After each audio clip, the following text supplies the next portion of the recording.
we are, folks. CIRF number 474. Welcome to the week of October 16th through the 22nd in 2025. Things are going to get really interesting this week. We have a couple of different grand trines.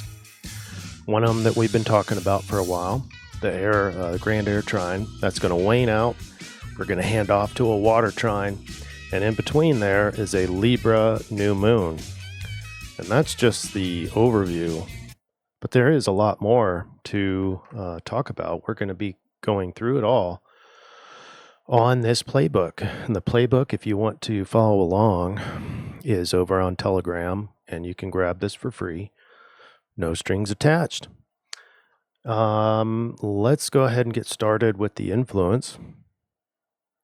And we're going to start right here. And the big shout out is to Zenny for the Best Comment Award. October brings the winds of change, meteorological and psychical, or physical, psychical. No fear, be conscious, even if they blow your mind. Yes, totally agree. And I think we're all waiting for some big changes, eh? All right. Way to go, Zenny. All right, big picture. We're going to go big to small. In the grand scheme of things, we're in a Virgo eclipse cycle. Our first new moon after the eclipse happened in Virgo back in September. Now we're in October 21st. Is going to be the next lunar cycle in Libra, late Libra. In other news, we're in between these vertical lines on this chart. Just sort of an overview chart, so we can see who's all retrograde and where the alignments go exact. But big news is that Neptune at the end of this week will re-enter Pisces. and this really does empower more the grand water trine, because of Saturn's already in Pisces and they're conjunct, and Neptune will join in Pisces at the end of the week. So that's one factor where we have extra water, extra planets, more water for us all. And then can't really see it, but right after the new moon, the sun will go into Scorpio. So another reason, it's just right before the end of our week. So we have that. Then we have a T-square at the time of our new moon, and that's because of Sun square Jupiter that we'll talk about. And a really interesting alignment that I really like is the Mercury conjunct Mars, and what that all means, and that is in Scorpio. So that's a big influence of why I'm saying that Scorpio is meshed in with the Libra new moon. So basically those two together. I like this chart put together for you for the energies that are happening. There's a lot of different shearing energies. So the first shear is where we hand off the grand trine. So the first dominating grand trine is the grand air trine. Venus, Pluto, Uranus, and that's all waning out by the weekend and over the weekend.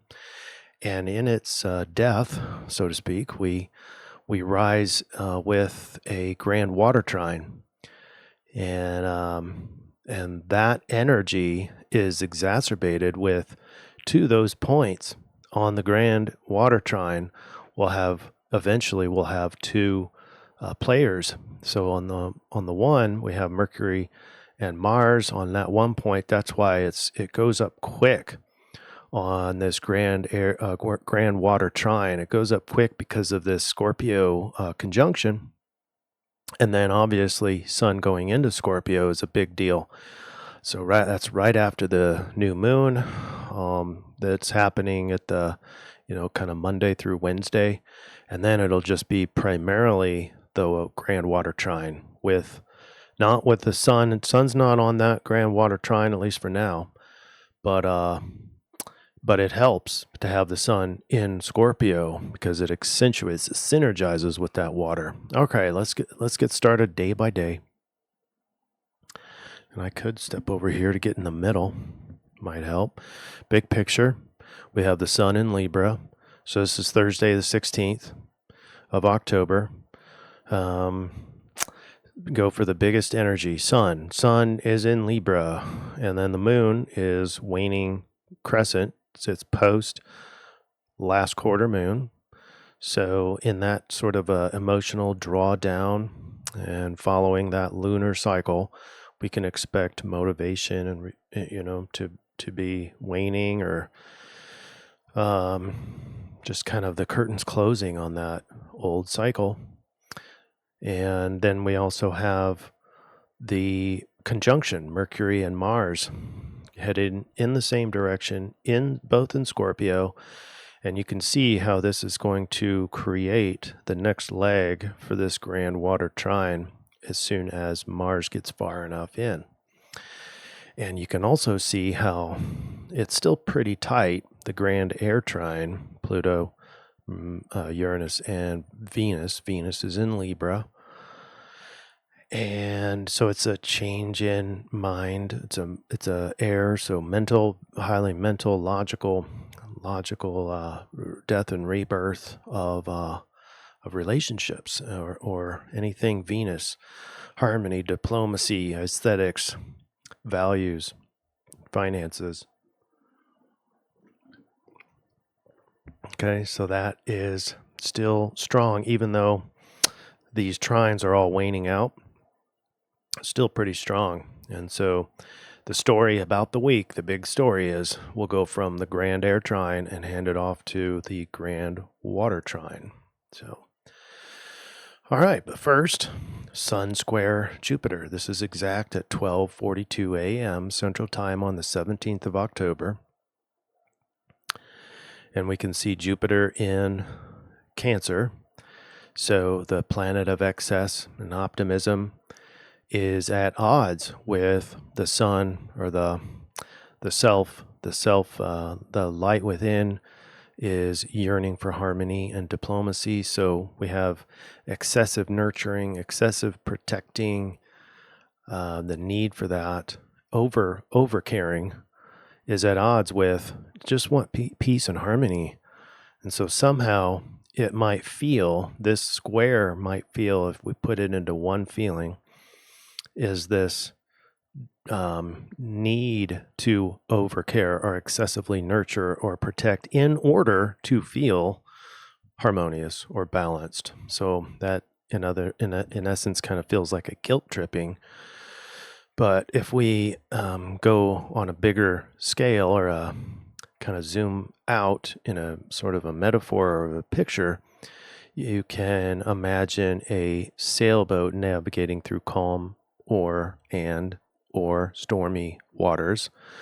You could also imagine a tightrope walker balancing on a wire between two skyscrapers. It's sort of edgy. It's this kind of unknown and dark skies-ish kind of ominous feeling. And so it's a tension between the desire for harmony and the need for emotional security. Feeling states might be an eagerness to explore new social opportunities. We'll have much more to say on that in our solutions, in our rave. And we'll also see the yearning for harmony, but struggling with these inner conflicts that feel like storms within. All right, Saturday, the 18th. This is pretty much the last of the grand air trine today. This is Saturday, and then Sunday will be kind of the last day, based on the progression of Venus. Venus will be out of orb with our other trine partners, Pluto and Uranus. And but before we go, you'll see on Sunday, you'll see the moon transiting over Venus. So this is as its kind of last hurrah. You'll see this kind of spike of resurgence of the grand air trine due to the moon transiting over Venus. So this is the last hurrah of the grand air trine, and then we officially start the grand water trine. It's very early, but it is highly, much more emotional.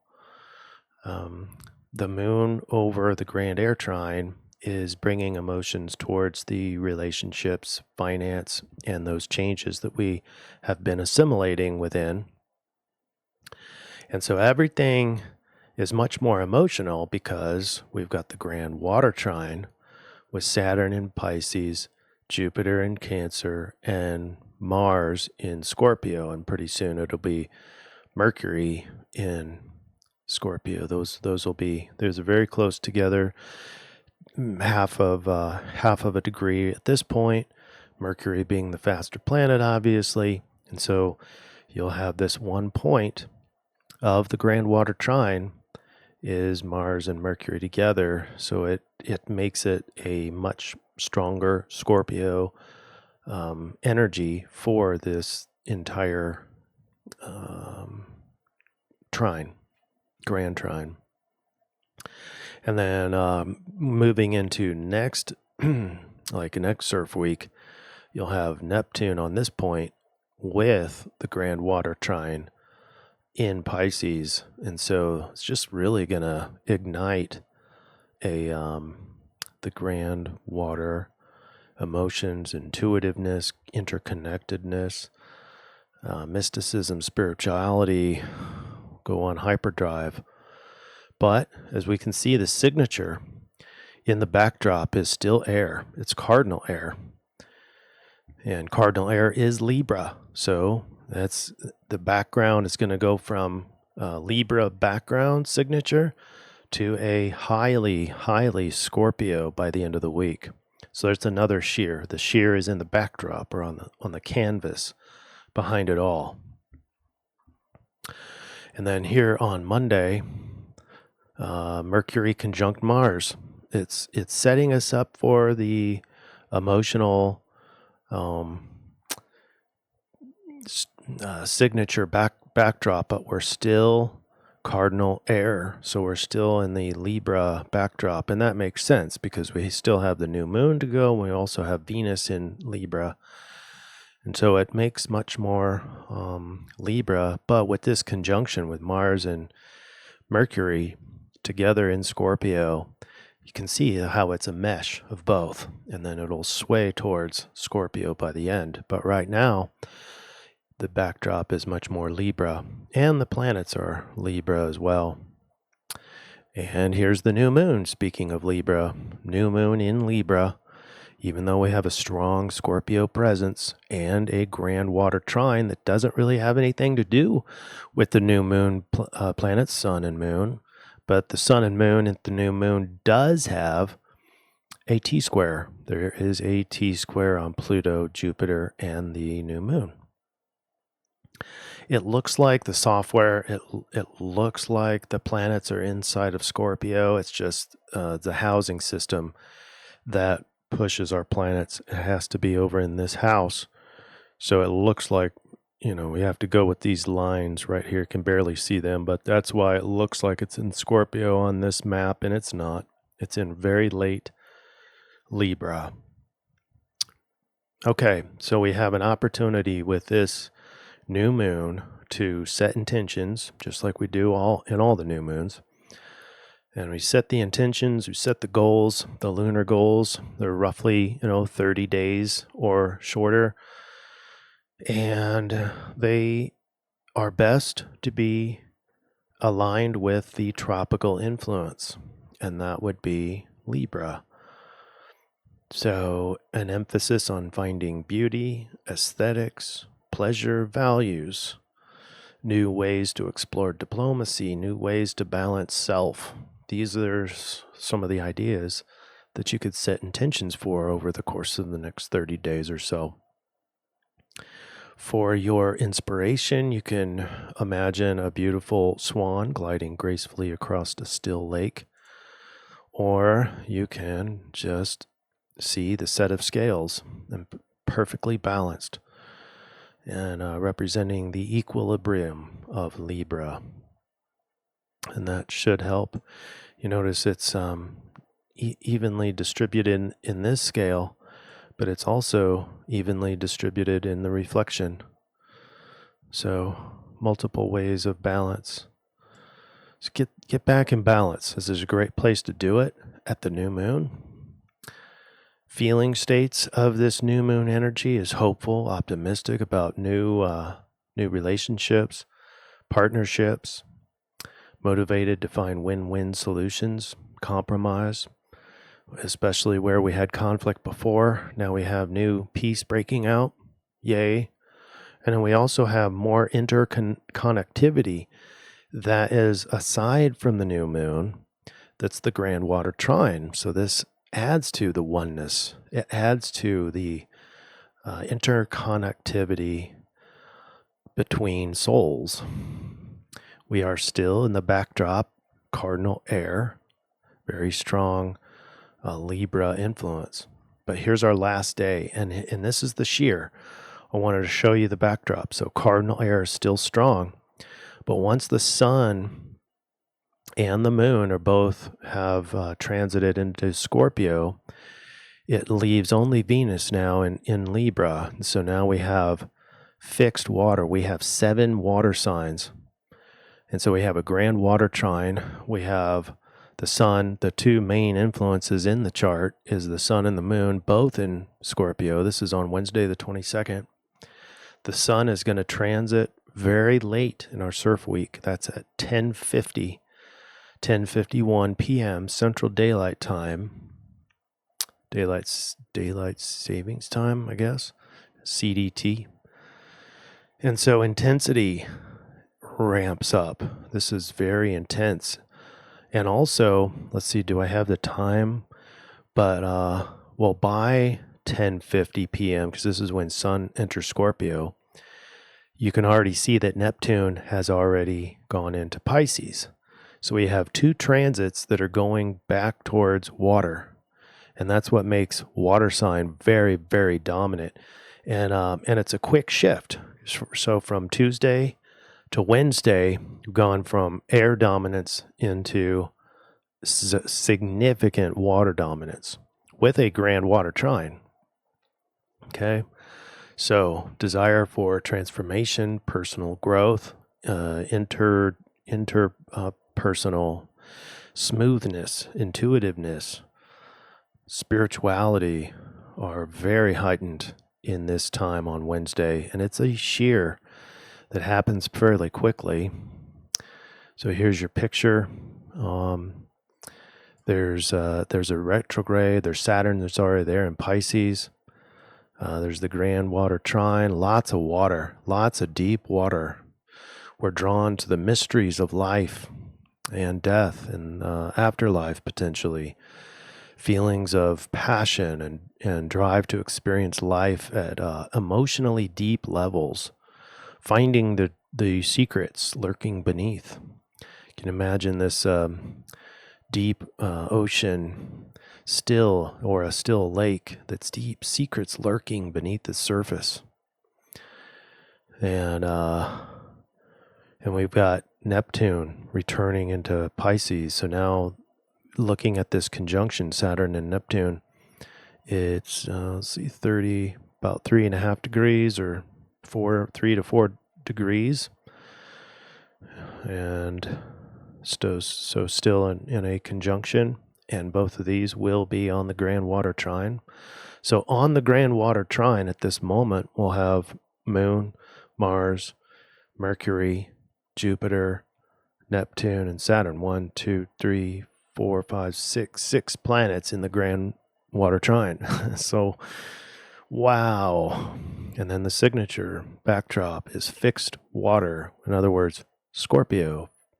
Scorpio is fixed water. But back to Neptune and Saturn. It's a blending of mystical and practical. The ideal and the discipline. So potential for spiritual growth. Also, your place in humanity and the collective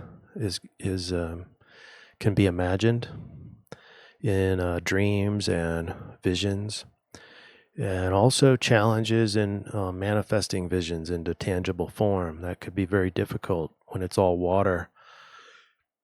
But what we forgot to mention with the Mercury and Mars is that it's easy to carry out that which you think about. So ideas become actionable right away. That's the uniqueness with Mercury and Mars together, and still in about 1.5 degrees. So pretty tight. All right, so now Neptune and Saturn will get a little bit further away until Saturn turns direct. And then we'll start talking about its conjunction. Then Neptune will go direct, and then they will both go into Aries. As far as the timing goes, I can't remember exactly that timeline, but that's the course. So we're going to be together, but not technically together quite until they both go back into Aries in a direct. All right, let's talk about the I-Ching. It's 51. This is shock, and I think it has to do with the significant, the shearing energies that are taking place today, especially this week, with the Libra transitioning over to Scorpio, also the Grand Air Trine transitioning to a Grand Water Trine. And this is going to feel like a shock, or the arousing, embodies the sudden. This is hexagram 51 that came up in our reading. Embodies the sudden disruptive energy of thunder, a force that shakes us out of complacency, demands presence in the face of chaos. That is the other archetype that we didn't mention over in Scorpio, is the transformation, transformative power of water, deep water. With change line 4, which is what our reading had, the energy shifts to a moment of internal reckoning where the initial shock has passed, but the lingering tremors still stir deep emotions and thoughts. This week evokes a mix of fear and self-awareness. Feelings of unease may arise, but they carry the potential profound awakening, sparking thoughts about resilience and the need to adapt to life's unpredictability. The key words for 51, shock with change line 4 is shock, relief, awakening, clarity, renewal, surprise, determination. And so a lot of this is the Scorpio that is present all week, gets stronger at the end, but it's also the shearing energy that we talked about. All right, so let's go summarize. And so here we have on the right-hand side, and again, this on the right-hand side, we have the 4 main areas. We have the dominance with Sun.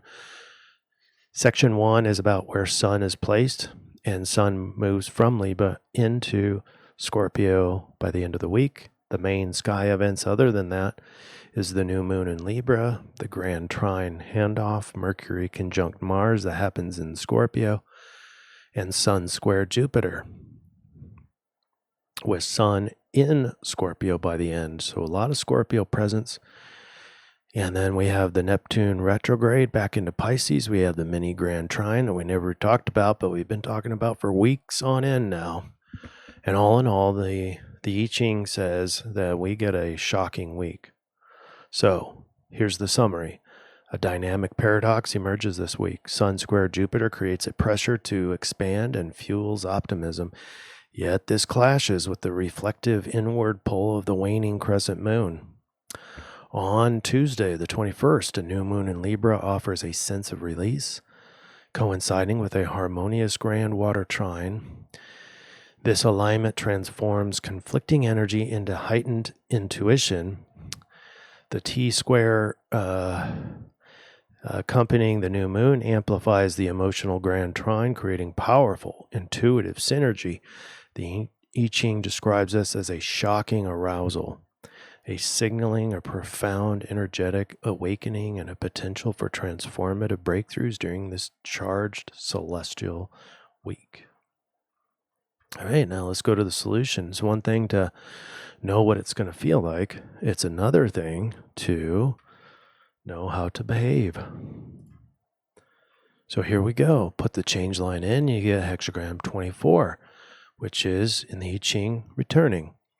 We embrace the opportunity to pause, reflect, and align yourself with your true path. We're looking for behaviors now, right? So we just did the influence. Now we're looking for how to best react to that. Avoid rushing or forcing progress. Instead, take small, steady steps as you rebuild momentum. Use this time to rest, recharge, and recalibrate your focus. That's absolutely essential for the waning crescent portion, so the first part of the week, but also still valid at the new moon.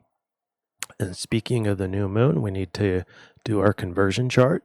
So we find it in tropical Libra, 28 degrees, and that puts us into the rave 50, gate 50, and it puts us into sidereal Virgo. All right, going into the rave reading.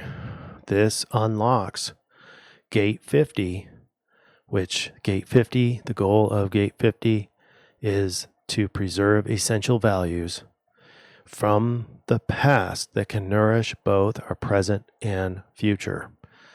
So it's called the cauldron, the value of historical continuity whose traditional values serve and enrich the present and the future. This gate 50 in human design is in the G center if you're interested in looking to see if you have a defined gate 50. But we are going to see the new moon unlocking line 3, adaptability. The goal of this line is to transcend the illusion of self-sufficiency by discovering that our deepest values flourish, not in isolation, but through genuine community support. This is a huge boon to the Grand Water Trine, and so we should be considering this line to maximize the Grand Water Trine. All right, and actually the Venus Grand Air Trine for that matter as well. So let's read it. The moon exalted, that when unable to make it alone, will naturally align itself with nurturing and protective forces. The awareness that to maintain one's principles and values, the support of others is necessary. Okay, then on the downside, ruled by Mercury, the decrement says a resentment when its natural mental gifts are ignored and is forced to curry favor in order to survive. Discomfort with the awareness that one cannot stand alone by one's principles. All right, what does this all mean? Basically, let's talk about the increment first. It's ruled by the moon. So you can see this should be invoked when recognizing the need for support and community. In its exalted state, the moon represents emotional wisdom that recognizes interdependence as a strength, not a weakness. And on the flip side, then, Mercury should be invoked when feeling underappreciated for one's intellectual contributions. Mercury's analytical energy wants recognition for intelligence rather than having to curry favor through emotional means. All right, so how do we practically, what's the nuts and bolts? How do we best enact some practical suggestions here on this line? Create reciprocal relationships where you both receive help and are valued for your insights. This is a good corollary to the Jupiter influence, the Sun square Jupiter, where Jupiter is in Cancer and wants to excessively help and protect, nurture, and thinks that that's the name of the game, but it's not the entire name of the game. It needs balance. So develop a language that frames interdependence as wisdom rather than weakness, and then consider journaling about times when seeking help actually strengthened rather than weakened your principles. Principles are going to come from thought and rational. Now, why is this all important? Because the cauldron, this is the picture of the cauldron, the moon, the new moon in Libra, tropical Libra, is going to transit this gate and line. So it's going to unlock, the new moon represents beginnings and the planting of seeds, while Libra energy emphasizes balance, harmony, and relationships. This creates the perfect celestial environment for activating gate 50, line 3, and the themes within, which are independence and value preservation. Interdependence and value preservation. So pulling from the past things of value in your life, making sure they have continuity during this transit. And this is in the latter part of our CIRF week. Collective humanity will experience a heightened awareness of how our individual values and traditions require community support to thrive.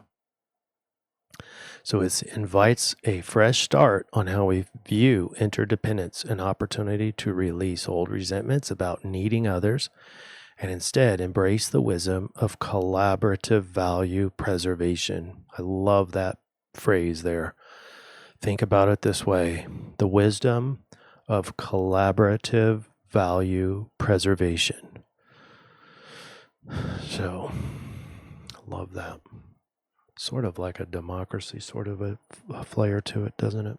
All right, let's summarize this all and get you out the door ready to tackle this week. Again, this is for October 16th through the 22nd, 2025.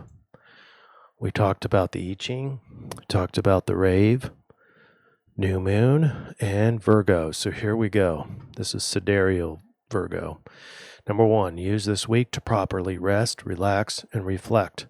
Remember how Mercury and Mars in a conjunction can tend to, whatever you think about, just go do. It becomes very actionable. Thoughts become much more actionable than normal. So make sure that you pause and you methodically go about action. Don't go too unconscious, right? Unconscious in that environment is whatever you think you're going to just go do. And that's not warranted here, according to number 1. Number 1 means slow down, relax, reflect, step away from distractions, step away from unconscious, just zombie life, and be very conscientious, be very mindful, align yourself with your soul's true path. Number 2, stay especially true to your self-care this week, as the competing influences may trick you into expending more energy than is really needed for your, in some circles, right action. All right? Just put your right action in accordance with your highest values, and then you should be okay. Just don't be subconscious. Be mindful. Number 3, use the emotional synergy of the grand water trine to intuit, dream, or channel beneficial insights. Also, create reciprocal relationships to support and to be supported, and to be cherished for your values, your rational values that you've extracted from the past. Number 4, jot down some lunar goals for this month. We base those off of the Tropical Libra, and then we use Sidereal Virgo to carry out those goals. So we're going to use carefully, analytically, thoroughly. You notice these are all adverbs: practically, critically, efficiently. But we're creating Tropical Libra goals, but we're actually going to carry those goals out in a Virgo sense. Does that make sense? Socially, we have number 1 was returning, and that's not very social. The cauldron, 50% of that is very social, so that's definitely an increase in social. New moon, it's typically not a big social time. I mean, doesn't mean it can't be, but not really. Virgos can be social, but generally, I think most would agree that they're a little bit more introverted and more reflective. So what do we have? We have most of these arrows that are downward, even though the cauldron or the rave is suggesting that we keep that in the forefront of our mind, that you can't just, at least this week, can't just go about life and assume that you can do it all yourself. Self-reliance. Even the most hardcore self-reliant people, like maybe the Aquarians, you can think of some other examples. They need to consider themselves as a part of a collective. And the Grand Water Trine is going to force this anyway. It is what it is. Grand Water Trine, the signature backdrop of fixed Scorpio or fixed water. At least mentally consider your place in the collective, in the tribe, in the community, and see the interdependence is critical for survival. All right. Whew. All right, that's all I have, folks. Thank you for being here, and thank you for commenting below. Thank you for going to Telegram and downloading this free gift. I do this every week, and this is to help you during the period of October 16th through the 22nd. Let me know if I've got any misspeaks, any questions. Other than that, God bless you, and God bless humanity. Take care, and namaste.